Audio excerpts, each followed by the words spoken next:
जी बच्चों, कैसे हैं आप लोग। आज हम 8वीं क्लास की ऑक्सफोर्ड सेकेंडरी साइंस के चैप्टर नंबर 3 से एक बहुत दिलचस्प बहुत इम्पॉर्टेंट टॉपिक पढ़ेंगे और वो टॉपिक है माइटोसिस। इससे पिछली क्लास में बच्चों हमने सोमैटिक सेल्स और जर्म सेल्स के बारे में पढ़ा था।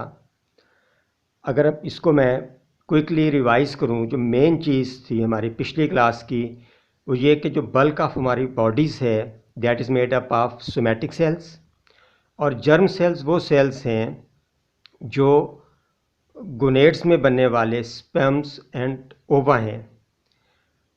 सोमैटिक सेल्स में क्रोमोसोम्स की तादाद वही रहती है जो पेरेंट सेल्स में होती है, जबकि जर्म सेल्स में क्रोमोसोम्स की तादाद हाफ रह जाती है as compare to number of chromosomes present in the parent sales.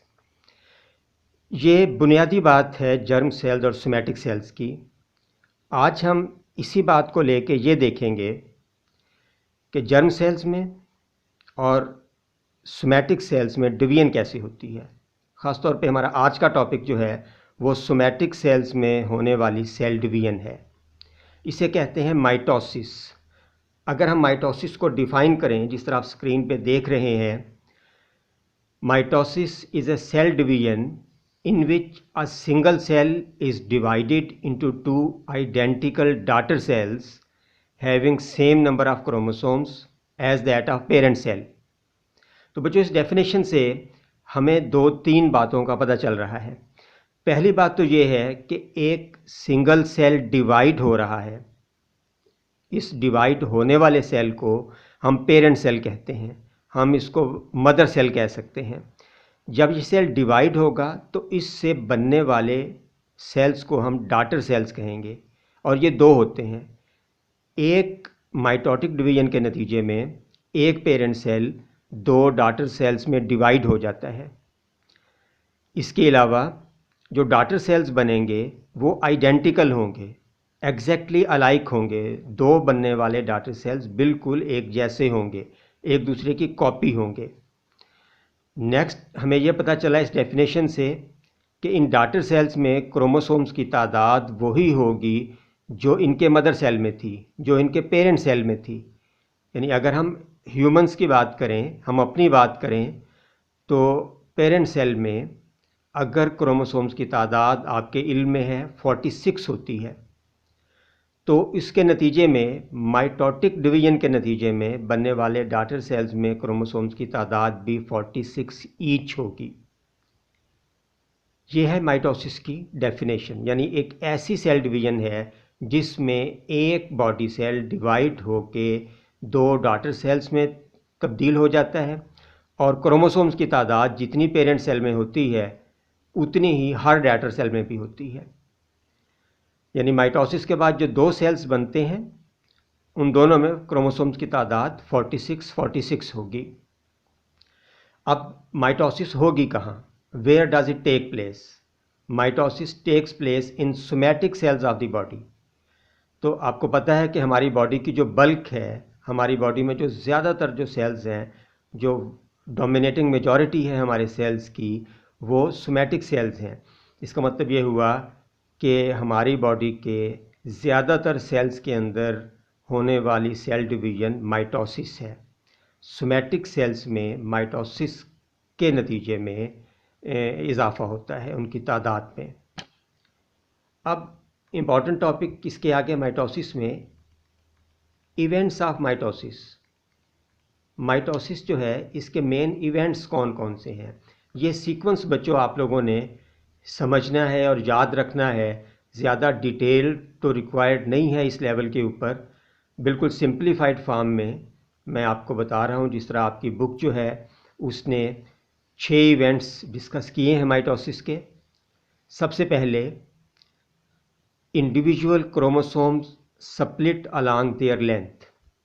बच्चों ये आपके इल्म में है कि जब तक सेल डिवीजन वाले फेज़ में दाखिल नहीं होता सेल रेस्टिंग फेज में होता है, सेल की जो रूटीन की एक्टिविटीज़ हैं वो चल रही होती हैं। ये है इंटरफेस। अगर हम साथ साथ स्टेजेस के नाम भी लेते जाएं, इस स्टेज को हम इंटरफेस कहते हैं, जिसमें सेल अपने रूटीन की एक्टिविटीज़ परफॉर्म कर रहा होता है और उस दौरान जो क्रोमोसोम्स हैं सेल के, वो कंडेंस्ड क्रोमैटिन की फॉर्म में मौजूद होते हैं सेल के अंदर, इंडिविजुअल क्रोमोसोम्स की शक्ल में विजिबल नहीं होते।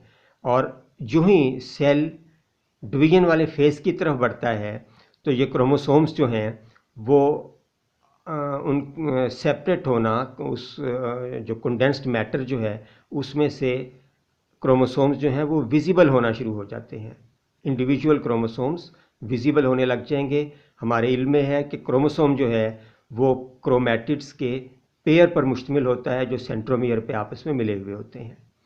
तो जब पहली स्टेज आएगी माइटोसिस की डिवीजन की, इंटरफेस से सेल अब डिवीजन की तरफ चल पड़ा, तो पहला काम ये होगा कि इंडिविजुअल क्रोमोसोम्स जो हैं वो स्प्लिट होंगे अलोंग देयर लेंथ, यानी क्रोमोसोम्स ने स्प्लिट होना है। क्रोमोसोम्स की जो डिवीजन है वो स्टार्ट हो रही है पहले स्टेप पे।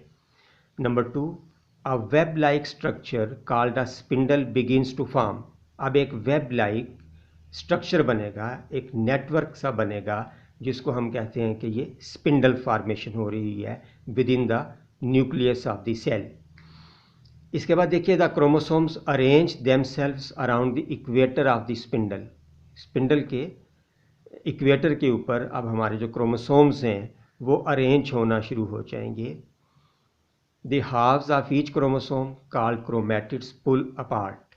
इसके बाद क्रोमैटिड्स जो हैं वो अलग अलग हो जाएंगे, यानी अब इस पॉइंट पर पहुंचकर हर क्रोमोसोम स्प्लिट हो जाएगा दो हिस्सों में। दोनों क्रोमैटिड्स जो हैं सेंट्रोमियर की ब्रेकडाउन से दोनों जो क्रोमैटिड्स हैं वो अलग अलग हो जाएंगे।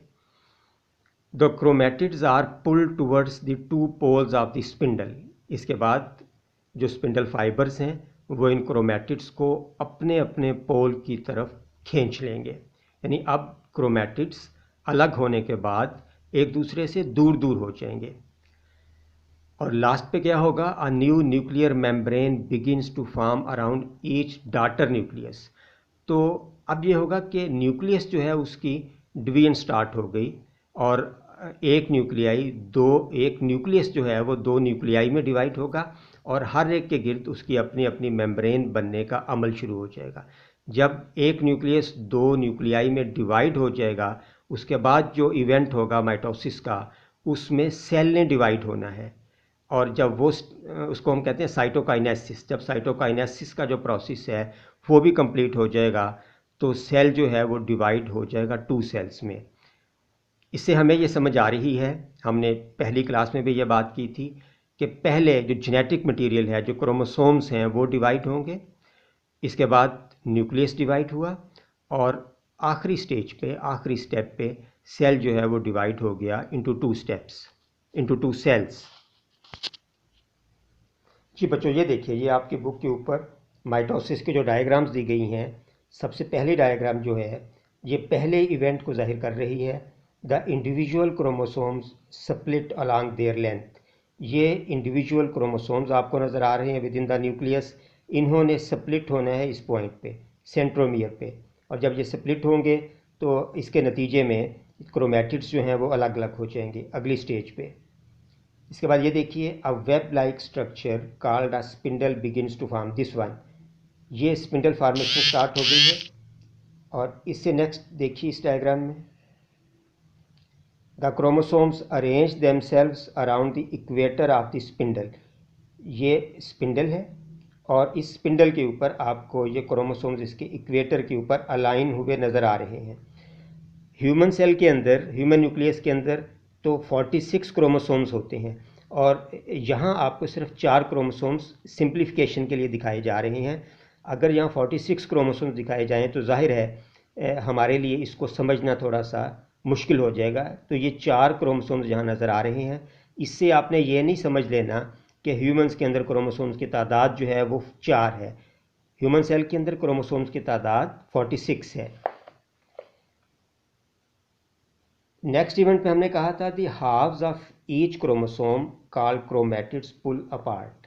जो प्रोसेस जहाँ स्टार्ट हुआ था कि क्रोमोसोम जो हैं वो स्प्लिट होना शुरू होंगे, यहाँ वो प्रोसेस कंप्लीट हो गया। स्पिंडल के इक्वेटर के आने के बाद ये क्रोमैटिड्स जो हैं वो अलग अलग हो जाएंगे और इसके बाद ये स्पिंडल फाइबर्स जो हैं वो अपनी अपनी साइड के क्रोमोसोम्स को अपने अपने पोल की तरफ खींच लेंगे, जैसा कि स्टेप नंबर 5 में हो रहा है।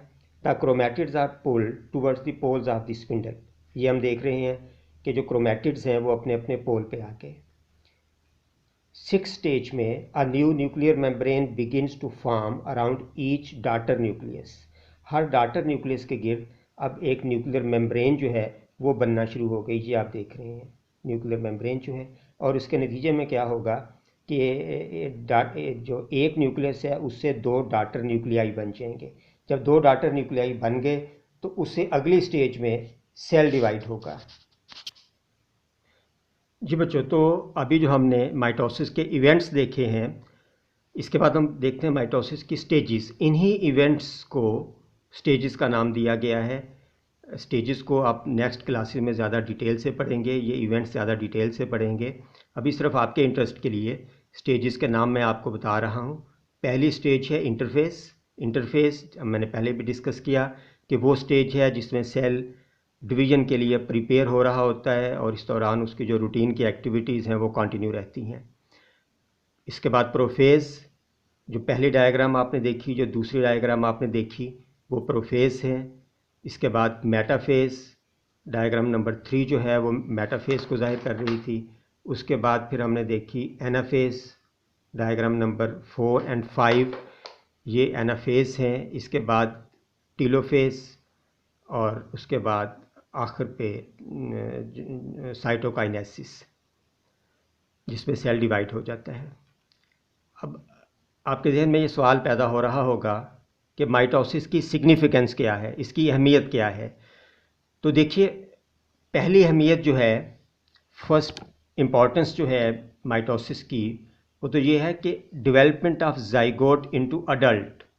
जर्म सेल्स के यूनियन से जाइगोट बनता है और जाइगोट बनने के बाद जो डिवीजन स्टार्ट होगी जाइगोट में, वो माइटोसिस है।